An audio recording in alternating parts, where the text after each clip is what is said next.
So I'd like to welcome back John and Alex Schroeder, who's the CTO of the Joint Office on Energy and Transportation.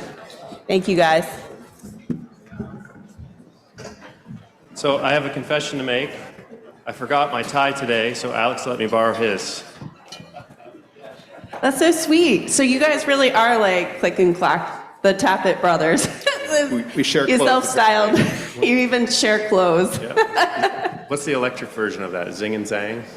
Yeah, zip and zap. Zip and Zap? Yeah. Well, so we're here talking about a really near and dear topic to probably many of you in the audience, the new NEVI requirements that just got released not that long ago, and this is the first event we've had to really deep dive into it. And so, Alex, why don't you kick it off with a little bit of an overview and summary for those that may not be as familiar, and what the Joint Office is doing. Absolutely. Thank you, Erika. And maybe first start with thanking you and you personally for your leadership as well as Charin. I think this is actually my first festival, and I am super excited to experience it firsthand. I've heard lots of great things, but I think it's also important to recognize this is the first time we actually have a national set of standards to test to, right? And so there is that national benchmark that we have been missing. I also want to acknowledge who's here and why we are here. So this, as far as I can ascertain, is a room of doers, and I think that is really the message that we all need to embrace now going forward, and I'm very confident that this group kind of embraces that mentality. I'd also like to reflect on a message of the last panel of why we're here. I think there is a shared recognition that no individual or no company can do this on their own. So that collaboration is absolutely key, and just the incredible, I think maybe even record turnout, I think really hones in on that. The last thing I want to do is actually give a little bit of a shout out to my colleague John, who is a tireless advocate for the charging experience. Everything you like or don't like about the standards, please direct this way. But I would ask the audience to please join me in giving John a round of applause for, he has dedicated his career to this and has really, I think, made a mark that we can all be proud of. So to dive into the standards, I think as I said earlier, there is the Federal Highway Administration earlier this year finalized a rulemaking that really does, we feel, embody what a convenient, affordable, reliable, and equitable charging network looks like. It is the first national set of standards. It is not economy-wide, so it is really focused on investments being made by the Federal Highway Administration, but that is nothing to sneeze at. I know there's a lot of discussion around NEVI. NEVI is just one piece of the puzzle. NEVI is $5 billion of $7.5 billion that was allocated to the Federal Highway Administration in the infrastructure bill. But I think the important thing to note here is actually these standards apply across what's called Federal Highways Title 23 program. So actually, in excess of $50 billion in funding authorities by the Federal Highway Administration are subject to these standards. There's a lot to dig into there. It's actually a relatively concise rulemaking. If that's a thing, the actual standards itself, I believe, are only 10 or 12 pages, and really, again, hits at what are the essentials for that consistent experience. I'll also emphasize that these are minimum standards, right? So we're setting the floor, not the ceiling. I think it's up to this group to figure out how we push beyond that. But again, these are really kind of what we view as the common denominator. And the government, I think, is really a stakeholder and has a seat at the table in a way that they never have before. I've spent most of my career working in alternative fuels. We were talking about this at dinner last night. This is kind of the eureka moment for all of us, to where it's happening, and it's happening at a scale and at a speed that, pinch yourself. This is no longer a niche.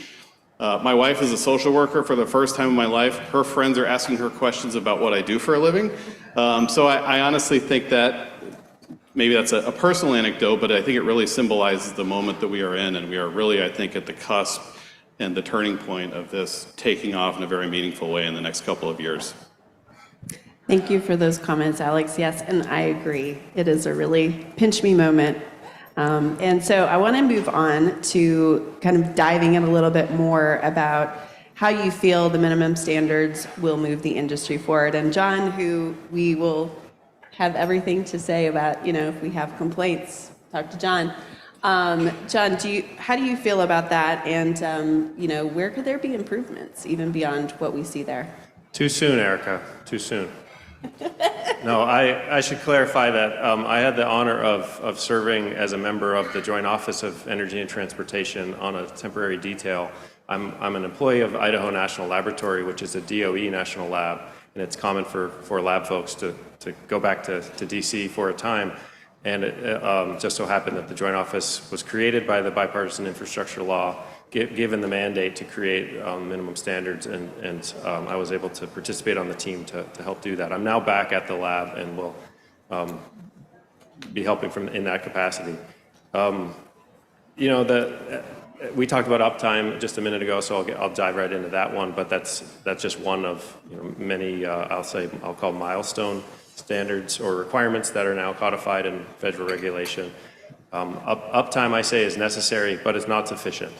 Just because a charger's up doesn't mean the charger will work for you, right? But it does need to be operational. And as we described a minute ago, up until now, there's been a lot of discussion about uptime, but not a single definition. So now there is, for better or for worse, a single definition in 23 CFR 680, if you're the kind of person who likes to read federal regulations. It defines an equation for uptime, specific exceptions, as well as what exactly operational or up means. But we'll be the first to admit that that is a minimum standard. It is not all that is needed to ensure positive customer experience, which is why we're all here. A couple other things, payment. Well, before you move on, yeah. I have a question about that. So do you see the minimum standards evolving beyond uptime? So the regulation itself. Yes. There is no easy way to update regulations. Like I had a crash course in how a rulemaking becomes a regulation. They refer the Federal Highway Administration as a regulatory body, and it goes through the rulemaking process on all manner of things, or for all manner of things. There are opportunities to go through another rulemaking process, but there's no easy way to update an existing standard. So, Alex, help me out on that. Yeah, no, I think what I'll say is, I would actually argue the ink is still drying on the last rulemaking. It was actually, for those of you that have not been involved in the rulemaking process, an incredible effort to get that out in the time that it was. I think it was very important to us to have that rulemaking issued before the federal investment was implemented. So I think with any rulemaking process, there is always the opportunity to update it down the road. I don't think that's anything that's being entertained now because we're, I think, just getting started. I think we need to see how things shake out. That's certainly an authority that Federal Highways has, and it's ultimately going to be up to them. But I would maybe urge us to hit the pause button. Let's get started before we talk about moving the goalposts. Yeah, so there were a couple of ambiguous requirements in there related to plug and charge and 1511.8-20, and so I guess maybe, is the Joint Office planning to release any kind of additional guidance that could help support the industry? So I think we've got to be a little careful. The Joint Office, as part of the federal government, cannot tell people how to comply with the regulation, right? That is something that companies that are subject to that, and in this case, states really have to own. I think what we're going to be doing, actually working with John and the other national labs, is developing a bit of a consortium to really identify paths forward, right? So it's a collaborative effort. It's not guidance, it's not instructions, but I think there is as I said before, I think the federal government is clearly invested in this, and it's also incumbent on us to make sure that our investments as well as the standards are successful. We got a lot of really smart people at the national labs, a lot of smart people in this room, and so I certainly think we're going to do what we can outside of the compliance aspect to really enable solutions to kind of make the standards successful. So we had a poll that was pushed out. Many of you have already seen it. We can go ahead and put it up on the screen so we can see how you feel about the NEVI minimum standards requirements guidelines, and is it putting the industry on a positive path towards interoperability and reliability? No, can you vote a couple more times? So far, no. So what are your immediate reactions to that? I guess I would offer, again, we haven't really gotten started. I think it's helpful. I'm actually really looking forward to the discussion and hearing from all of you. There is so much covered in the standards. I realize there's probably a subset of topics that are of interest to this group, but everything from ADA accessibility to availability and hours of operation to things like plug and charge. So it's hard, and that's honestly, if you look at the public comments, I think actually, and the votes are going up, so yeah. Noel's getting his votes in. I think you read the public comments, the reason that you do a rulemaking is there's not a clear answer, and we need people to weigh in. And so I'm not surprised by that, but I would also encourage folks to let things play out, trust in the process a little bit, and kind of align towards making them successful rather than, prejudging them before they're necessarily implemented. I'll add that this regulation, while ultimately the audience or the recipient of the regulation, those that bear the burden of regulation are those that are building and installing and maintaining charging infrastructure.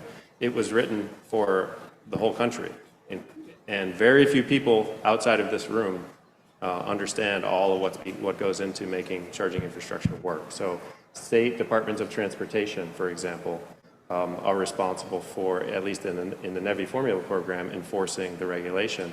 It's written as much for them as it is for the practitioners in the room. So it's definitely breadth over depth. And I suspect that part of the criticism in a room full of engineers is, well, you didn't tell me enough, right? But we needed the regulation to be at the right level for all Americans. Absolutely. Well, let's dive in a little bit more in what the Joint Office is doing to improve reliability and interoperability. So Alex, can you tell us a little bit more about your standards and reliability program?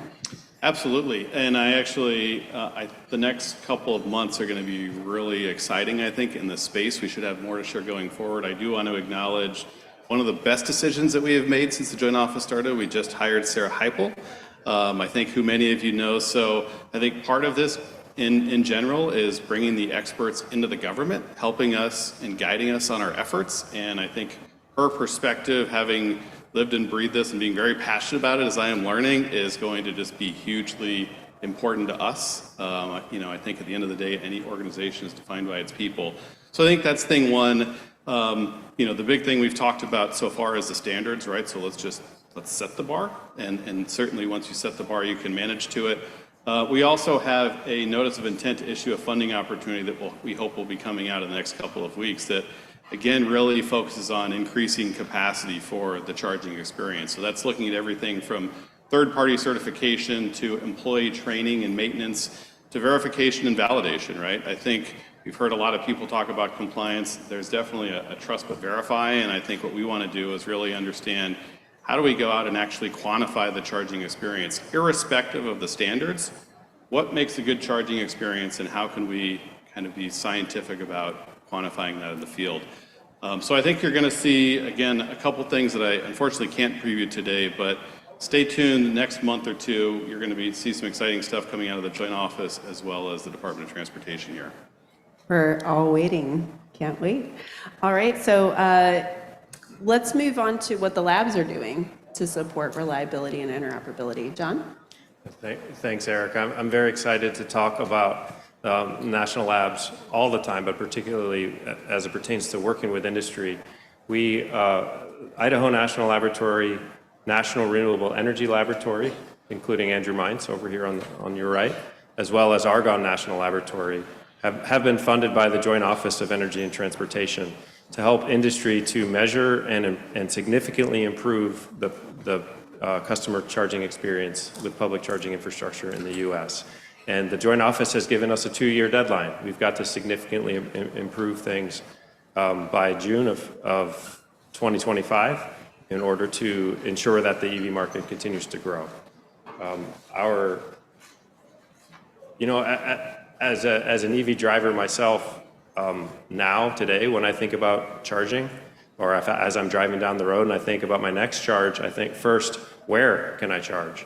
In California, there's plentiful opportunities. In Idaho, not so much, right? Thanks to NEVI and CFI and all the private investment that's going along with that, that should be fixed. Hopefully I won't have to think too much about where to charge in the future. The next question I have is, when I show up, is it going to work?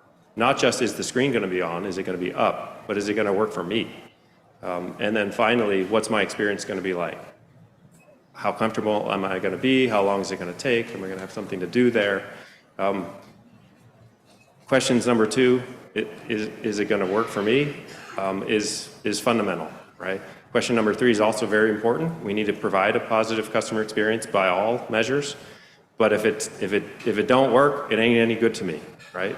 So the national labs are focused on what we can do to work with you to help industry to do 3 things. Number 1, define key performance indicators that describe or define the charging experience, right? As we've talked about already today, it's hard. There aren't adequate KPIs right now that industry uses at large. So the labs can help with that. Then we want to set targets, gather data to validate those targets. How good is good enough? Is 90% first-time plug-in success sufficient? We could work really hard to achieve that, but maybe customers would still be dissatisfied with that, right? So we have to validate our targets. The next objective that we, the labs, have is to understand and address the root causes of failures or issues that prevent successful charging experiences.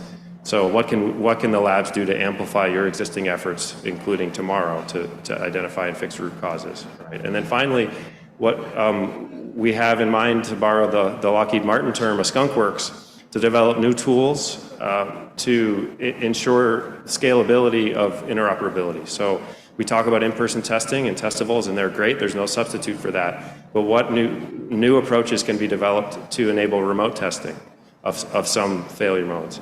And what can we do to exchange diagnostic information, like we talked about in the last panel, not only to generate those common error codes, but to share them in real time, to very quickly identify and fix problems. So we're excited about the skunk works for the labs to bring new solutions to market there, or to industry. Thank you, John. That was a great overview, and we really do appreciate the work that the national labs are doing. So we appreciate you thinking through all that. So many of you have already discovered the second polling question, which we can flash up on the screen here. What is the best use of joint office time to support EVSE infrastructure deployment? And so we asked you to select all that you think is applicable here.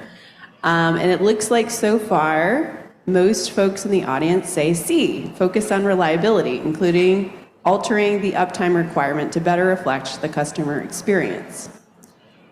And we just talked a lot about defining KPIs. So what are some specific things you guys are doing? Is there like another comment period, or how does that look where you're gathering that insight?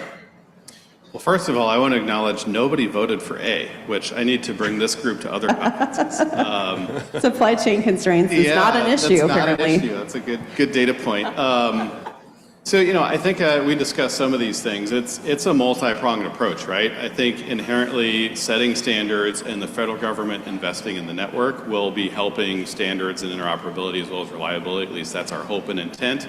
I mentioned the expertise that we have in the joint office, bringing John and the labs on board to really drive towards solutions in a meaningful time frame. This is not a 5-year research project. We've got to have results in 2 years, or as I heard yesterday, 3 months. Like we're talking about days, not months, not years. We've got to work very rapidly, and so I'm excited to see what the labs do as we're really kind of pushing them. I think there's additional funding opportunities. This is not necessarily just a standards and interoperability question. We've heard, speaking of supply chain, just about having backup parts available, training technicians to essentially come and almost triage a charger and figure out why it's broken. These are not necessarily electricians that are going to need to go out and fix what's broken. But I think if you boil it up, and I think John has framed this well in his work with the labs, all of these details are important. At the end of the day, it's about the charging experience, and that's really squishy. And so I do think there are a lot of things that we're going to be doing, we are doing, and continuing to refine as we go. I think the last thing I'll say, as a researcher myself, I think one of the most exciting things about this program, it's a multi-year program, so it's not a one and done. It's not putting grants out, seeing what happens, and looking for another congressional appropriation. This is a 5-year program at least. The funding lasts beyond that, and we're going to have a chance to learn as we go. So I think it's really important for this community and all of you, continue to advocate, be vocal, be loud, let us know what the network needs. And I would also encourage you to help us put the driver first. That's, at the end of the day, what this is all about. If it's a technically amazing standard, but nobody wants to use it, then I would argue that's not success. So I think there is a feedback loop that these kinds of events help us establish that's extremely important. I'll be the first to admit we don't know everything. We need your help to get this right, and I think, quite frankly, we all need each other to help get this right.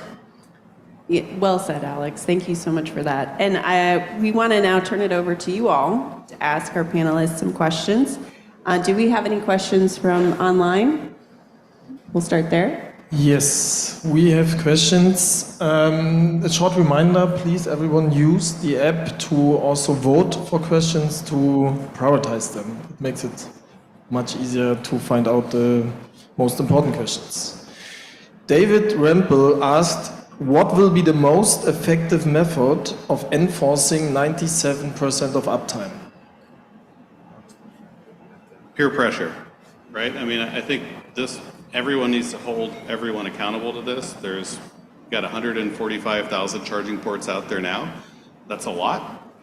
So I think there is just a shared accountability that at the end of the day, it's not about having the stick. I think it's about, kind of having shared ambition. There's another one. Yes, next question. What is the reliability of gas stations? Shouldn't that be the standard for EV charging? Reliability of Yes. gas stations. Well, let me put it this way. I've been driving since I was, 30 years. 2 weeks ago, I had the first ever experience where I couldn't get gas out of a pump. So 99.999 something percent. Now that doesn't include the number of times I've driven up and seen a nozzle with a bag over it, right? But I don't have the exact number offhand. We could probably dig that up, but I think most of us know from anecdotal experience, it's so high that it's not ever talked about. Yeah, but that's what we should be aiming for. Yeah, exactly. Absolutely. All right, so questions from the folks here. Yes. Hi, Gil Tal from UC Davis. First, I would like to thank you all for great discussion and the great job that the Joint Office is doing. I learned in the last year to appreciate how hard it is. I think that it's a really great learning experience even for us who are supporting it from the outside with knowledge and information. From the first discussion, I would like to offer a new term to use because we are talking a lot about reliability, interoperability, but for the driver, what we are looking for is dependability. Everything else is just a subset of dependability. We need to just go into the car and know that we have a network that we can depend on that will be there for us when we are driving. And my question here is about this one uptime fits all discussion. As Erika said, a lot of this thing will solve themselves other than the places that we have problem with very low demand, very low market. And over there, 97% means 10 days a year that the chargers will not work. And let's say 2 chargers on a rural area, 2 locations will not work for 10 days a year.